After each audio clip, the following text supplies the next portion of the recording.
नमस्कार मंडळी. स्वामी महाराज तुमच्या सर्व चांगल्या इच्छा मनोकामना पूर्ण करो हीच स्वामीचरणी प्रार्थना करते आणि आजच्या या नवीन व्हिडिओला सुरुवात करते. 2 एप्रिल 2026 गुरुवारी श्री हनुमान जयंती आलेली आहे. श्री हनुमान जन्मोत्सवाच्या दिवशी या वृक्षाला स्पर्श करून शांतपणे निघून या.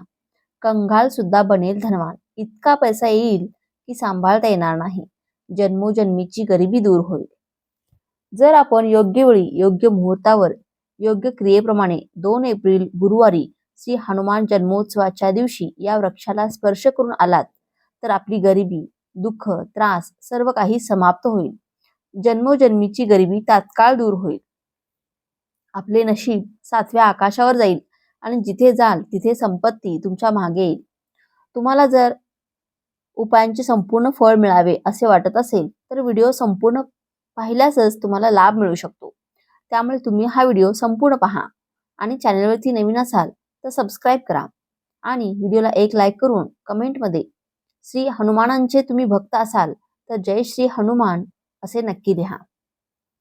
तसेच बाजूच्या बेल आयकॉनलाही प्रेस करा, म्हणजे जेव्हा कधी मी व्हिडिओ अपलोड करेन तेव्हा त्याचे नोटिफिकेशन सर्वात आधी तुमच्यापर्यंत पोहोचेल आणि तुम्ही एक पण व्हिडिओ मिस करणार नाही. हनुमानजींचा जन्म चैत्र महिन्याच्या पौर्णिमेला आई अंजनी आणि राजा केशरी यांच्या पोटी झाला होता.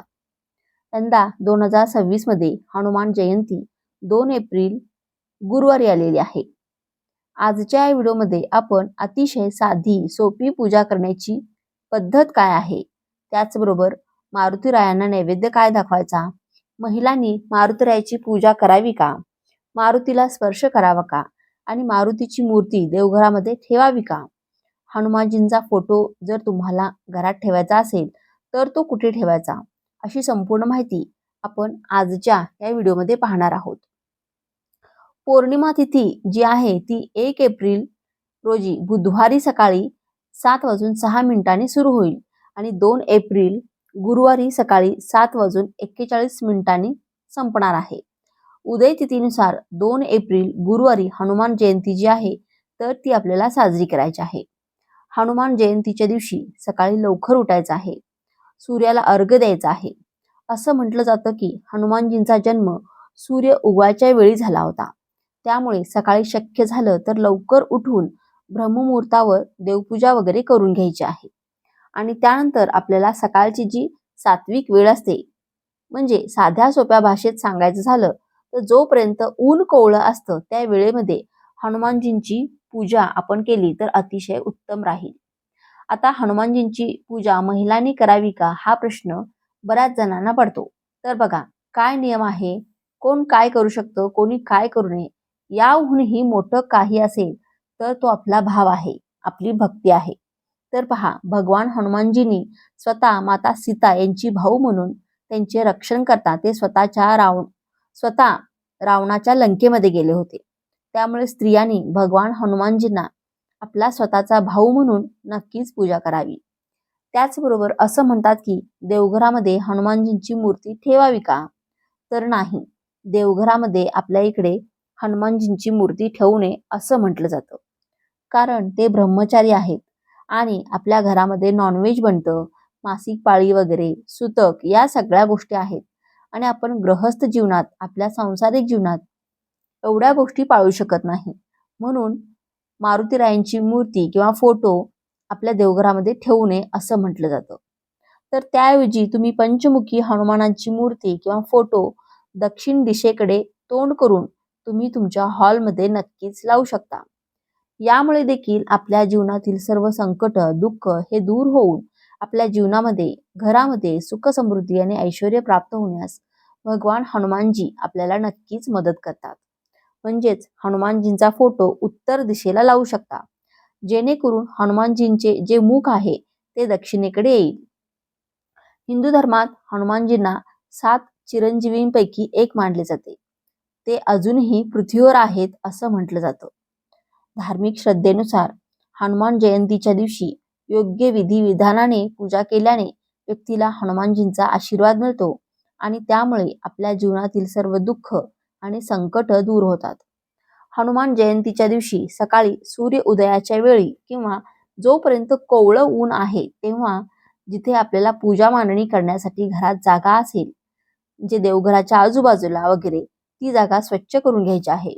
त्या जागेवर स्वस्तिक काढायचं आहे, त्यावर हळद कुंकू अर्पण करायचं, त्यावरती चौरंग ठेवायचा, चौरंगावर वस्त्र अंथरून घ्यायचं आणि त्यावर हनुमानजींचा फोटो ठेवायचा आहे.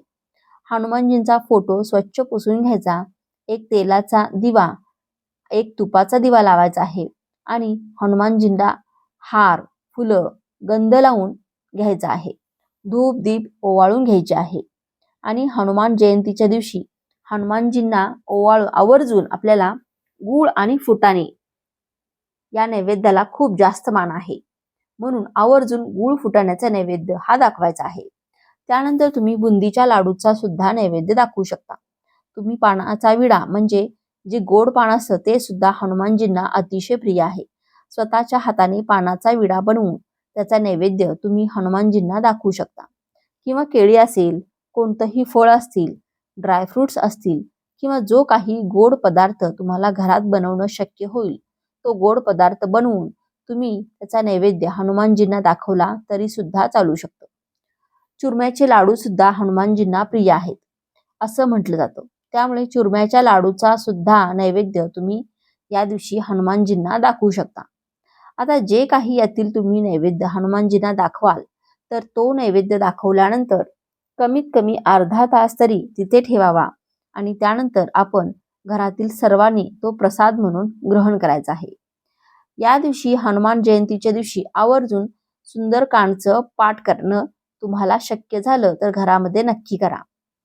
बाकी काही तुम्हाला सुंदरकांड म्हणता येत नसेल तर तुम्ही मोबाईलवर ऐकलं तरी सुद्धा चालतं. या दिवशी हनुमान चालीसा किंवा मारुती स्तोत्र 11 वेळा म्हणण्याचा नक्कीच प्रयत्न करा. त्यानंतर रामरक्षा सुद्धा आवर्जून म्हणायची आहे. आपण हनुमानजींची सेवा करतोय, पण हनुमानजींना प्रिय काय आहे? राम नाम प्रिय आहे. त्यामुळे हनुमानजींची सेवा केल्यानंतर प्रभू श्री रामचंद्रांचे नाव जे आहे तर ते आवर्जून घ्यायचं आहे. सेवा केल्यानंतर काय तुम्ही अगोदर प्रभू श्री रामचंद्रांचे नाव घ्या. श्रीराम जय राम जय जय राम या मंत्राचा एक माळ जप करा. त्यानंतर मारुती स्तोत्र किंवा हनुमान चालीसा 111 वेळा म्हणा आणि त्यानंतर परत तुम्ही प्रभू श्री रामचंद्राचे नाव घ्या. बघा, यामुळे हनुमानजी त्वरित प्रसन्न होतात, कारण त्यांना राम नाम प्रिय आहे. त्यामुळे रामरक्षा आणि प्रभू श्री रामचंद्रांचे नाव घ्यायला या दिवशी विसरायचं नाही. आणि हनुमान जयंतीच्या दिवशी आवर्जून तुमच्या घराच्या आजूबाजूला जिथे हनुमान मंदिर असेल, मारुती मंदिर असेल, तिथे जाऊन दर्शन घ्यायचं आहे. मारुती मंदिरामध्ये तेल फुलवात घेऊन जायचं आहे. एक मातीची पंती पण तुम्ही ती घेऊन जायचं आहे. मारुती मंदिरामध्ये 11, 21, 5, 7 या पद्धतीने तुम्ही दीप प्रज्वलित करू शकता. हनुमान मंदिरामध्ये सुद्धा गूळ, फुटाणे किंवा बुंदीचे लाडू तुम्ही तिथे अर्पण करू शकता. गोड पानाचा विडा सुद्धा तुम्ही तिथे अर्पण करू शकता. आणि हनुमान मंदिरामध्ये बसून जर तुम्ही हनुमान चालीसा किंवा मारुती स्तोत्राचे पठण केलं तर तुमच्यासारखे भाग्यवान तुम्हीच असाल. आणि हनुमान जयंतीच्या दिवशी शक्य झालं तर आवर्जून 108 प्रदक्षिणा हनुमान मंदिरामध्ये मारायला विसरू नका. आणि तुमची जी कोणती इच्छा असेल ती हनुमानजींना या दिवशी नक्कीच बोलून दाखवा. तुमच्या आयुष्यातील संकट दूर करण्यासाठी हनुमान जयंतीच्या दिवशी हनुमान चालीसाचं 11 वेळा पठण आवर्जून करा. मंगळवार आणि शनिवार इथून पुढे तुम्ही हनुमान मंदिरामध्ये शेंदूर आणि चमेलीचं तेल, त्याला चोला म्हटलं जातं. तर चोला म्हणजे काय? तर सिंदूर आणि चमेलीच्या तेलाची बाटली जिथे आपण द्यायची, तिथल्या गुरुजींना सांगायचं की जेव्हा तुम्ही शेंदूर लावणार आहात तर आमचा हे शेंदूर वापरा आणि हे तेल वापरा. तर पहा, आता यानंतर अशी कोणती झाडे आहेत ज्यांना फक्त स्पर्श केल्याने तुमची गरिबी दूर होईल आणि माता लक्ष्मीची अशी कृपा तुमच्यावर होईल आणि तुम्ही धनवान व्हाल. जर तुम्ही श्री हनुमान जन्मोत्सवाच्या दिवशी या झाडांना फक्त स्पर्श जरी केला तरी तुमची गरिबी दूर होईल. जर तुम्ही हा संपूर्ण व्हिडिओ पाहिला, मित्रांनो, तुमच्या फायद्यासाठी हा व्हिडिओ पूर्ण पहा. तुमचं जीवन बदललं नाही तर नक्कीच मला सांगा. तर चला जाणून घेऊया की कोणती अशी झाडं आहेत ज्यांना श्री हनुमान जन्मोत्सवाच्या दिवशी स्पर्श करून यावं. हिंदू संस्कृतीमध्ये अनेक प्रकारच्या पौराणिक मान्यतांना महत्त्व दिलं गेलं आहे. अनेक अशा झाडाझुडपांना देववृक्ष म्हटलं गेलं आहे आणि ते अत्यंत शुभ मानले गेले आहेत. निसर्गात असलेली अनेक अशी झाडझुडपं आहेत जी आपल्या जीवनात चालू असलेल्या अडचणी दूर करतात. आपल्या हिंदू धर्मात देवी माता लक्ष्मीचे अनेक स्वरूप सांगितले गेले आहेत, ज्यामध्ये वृक्षांना देखील देवीचे स्वरूप म्हटलं गेलं आहे. तर आज आपण अशा वृक्षाबद्दल पाहणार आहोत, ज्यांना 2 एप्रिल गुरुवारी श्री हनुमान जन्मोत्सवाच्या दिवशी स्पर्श करणं अत्यंत शुभकारक मानलं गेलं आहे. श्री हनुमान जन्मोत्सवात यांना स्पर्श केल्याने शत्रुदोष, कर्जदोष, गरिबी दोष सगळं काही समाप्त होतं. 2 एप्रिल गुरुवारी श्री हनुमान जन्मोत्सवाच्या पावन सणात काही असे वृक्ष आहेत जे देववृक्ष म्हणवले गेले आहेत, देवी वृक्ष म्हटले गेले आहेत. ते देवींचे स्वरूप असतात, माता कालीचे देखील स्वरूप असतात आणि आपल्या धर्मात झाडाझुडपांना देवी देवता मानून आपण त्यांची पूजा करतो आणि आपल्याला पूजा नक्कीच करायला हवी. सायन्स देखील म्हणतं की झाडे झुडपे माणसांना फुकट प्राणवायू पुरवतात. आपल्या धर्मशास्त्रात सांगितलं गेलं आहे, ज्यांना स्पर्श केल्याने व्यक्तीचं बंद नशीब उघडतं, व्यक्तीचं सौभाग्य चमकू लागतं. आपल्या शास्त्रांमध्ये झाडाझुडपांना अत्यंत गुणकारी म्हटलं आहे, कारण त्यामध्ये साक्षात देवता प्रसन्न असतात. अनेक आजारांवरचा उपचार झाडाझुडपांमध्येच दडलेला आहे. झाडाझुडपांमध्ये अनेक औषधी वनस्पती आढळतात. भगवान श्रीकृष्णाने गीतेमध्ये स्वतः म्हटलं आहे की वृक्षामध्ये मी पिंपळाचं झाड आहे. पिंपळाच्या वृक्षाला वृक्षांचा राजा म्हटलं जातं, कारण पिंपळ वृक्षाचं आयुष्य सर्वाधिक असतं.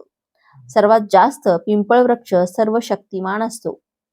मित्रांनो, आपल्या धर्मशास्त्रांमध्ये अनेक असे वृक्ष आहेत जे कल्याणकारी असतात, मंगलकारी असतात. जर या वृक्षाला तुम्ही स्पर्श केला तर तुमच्या सर्व प्रकारच्या अडचणी, सर्व प्रकारचे कष्ट हे सर्व समाप्त होतात. विशेषतः 2 एप्रिल गुरुवारी श्री हनुमान जन्मोत्सवाच्या दिवशी याचा प्रभाव अनेक लाख पटींनी जास्त असतो. म्हणजेच यावेळी शक्ती आपल्या पृथ्वीलोकात उतरते. म्हणून जितकी झाडं झुडपं आहेत, जीवजंतू आहेत, स्थावर जंगम सर्व प्रकारच्या गोष्टी, या सगळ्यांमध्ये प्राण येतो, सर्वांमध्ये शक्ती जागृत होते. त्यामुळे यावेळी कोणीही व्यक्ती झाडाजवळ जाऊन स्पर्श करतो, विशेषतः जे देवी स्वरूप झाडं आहेत, तुम्ही जाऊन त्यांना स्पर्श करता तर तुमच्या जीवनातील अडचणी, दुःख, वेदना, कष्ट, आजार, व्याधी, भांडणं, जीवनातील मोठमोठ्या समस्या सर्व समाप्त होतात.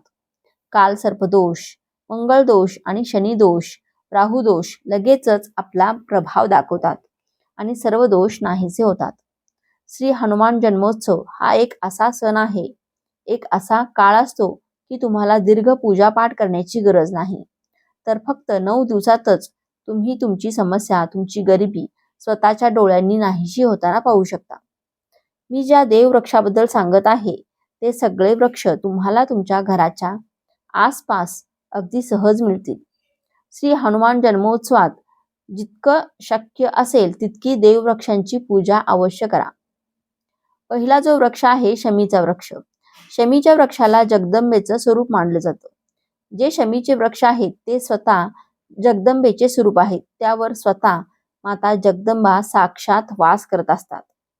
आणि कोणीही व्यक्ती जर संध्याकाळच्या वेळी 2 एप्रिल गुरुवारी श्री हनुमान जन्मोत्सवाच्या दिवशी याच्या खाली धूप दीप लावतो, धूर दाखवतो, तर त्याच्या सर्व प्रकारच्या अडचणी दूर होतात. शमीच्या मुळात सिंदूर घातल्याने व्यक्तीला आरोग्याची प्राप्ती होते.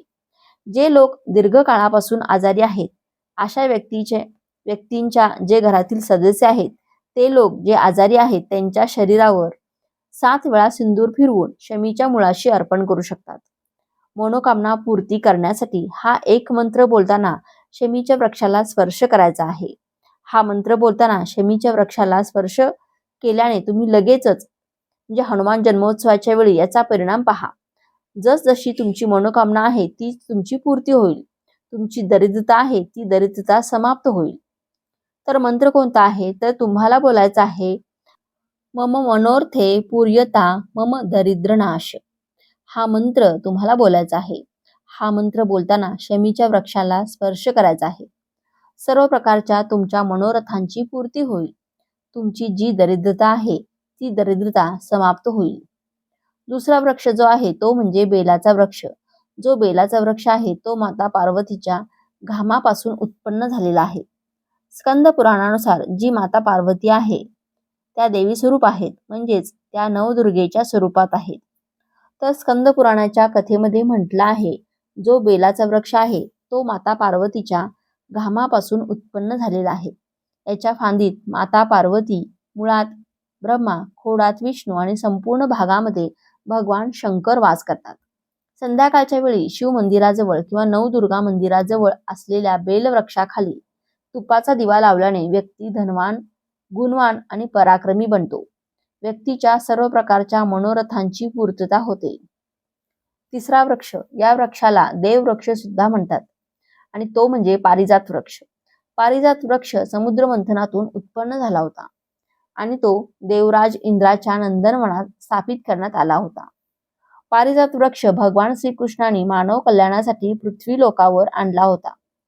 जो पारिजात वृक्ष आहे त्याला ही लक्ष्मीचे स्वरूप मानले गेले आहे, कारण माता लक्ष्मी सुद्धा समुद्रातून उत्पन्न झाल्या आहेत आणि पारिजात वृक्ष सुद्धा समुद्रातून उत्पन्न झाला आहे. म्हणून हे माता लक्ष्मीची बहीण म्हणून ओळखले जाते.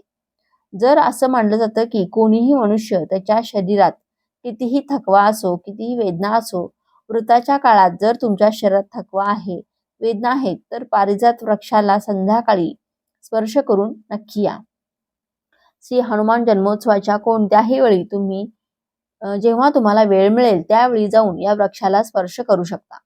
या वृक्षाला स्पर्श करताच लगेचच शरीरातील वेदना, थकवा, सुस्ती, अशक्तपणा हे सर्व नाहीसे होतात. या वृक्षाच्या खाली जर श्री हनुमान जन्मोत्सवात तुपाचा दिवा लावला गेला आणि याच्यात मुळात चिमूटभर सिंदूर टाकला गेला तर सर्व प्रकारच्या मनोकामनांची पूर्ती होते. पण तुम्ही प्रार्थना नक्की करा की हे पारिजात वृक्ष आपण देवी स्वरूप म्हणवले जाता. आपण आमच्या सर्व प्रकारच्या अडचणी दूर करा. ग्रहदोष आहेत, पितृदोष आहेत, लक्ष्मी दोष आहे, हे सर्व आपण समाप्त करा. लक्ष्मी स्वतः तुमची बहीण आहे. माता लक्ष्मी आमच्या जीवनात प्रवेश करोत. अशा प्रकारे आपण आम्हाला आशीर्वाद द्या. अशा प्रकारे तुम्ही त्यांच्याशी मनोकामना बोलू शकता. जर एखाद्या व्यक्तीने या तिन्ही वृक्ष स्पर्श केले, लक्षपूर्वक ऐका, जर तुम्ही तिन्ही वृक्ष स्पर्श केले तर अशा व्यक्तीचे काय होईल? अशा व्यक्तींची मनोकामना पूर्ण होईल आणि जगातली कोणतीही शक्ती त्याला थांबवू शकणार नाही. मनोकामना पूर्ती करण्यासाठी, कार्यात प्रगती मिळवण्यासाठी, आपले नशीब उजळवण्यासाठी, झोपलेले भाग्य जागवण्यासाठी 2 एप्रिल गुरुवारी श्री हनुमान जन्मोत्सवात हे उपाय नक्की करा. हे उपाय म्हणजे सोन्याहून पिवळं ठरेल. हे तुमचं जीवन घडवून टाकेल. तुमच्या जीवनातील अडचणी दूर करून टाकेल.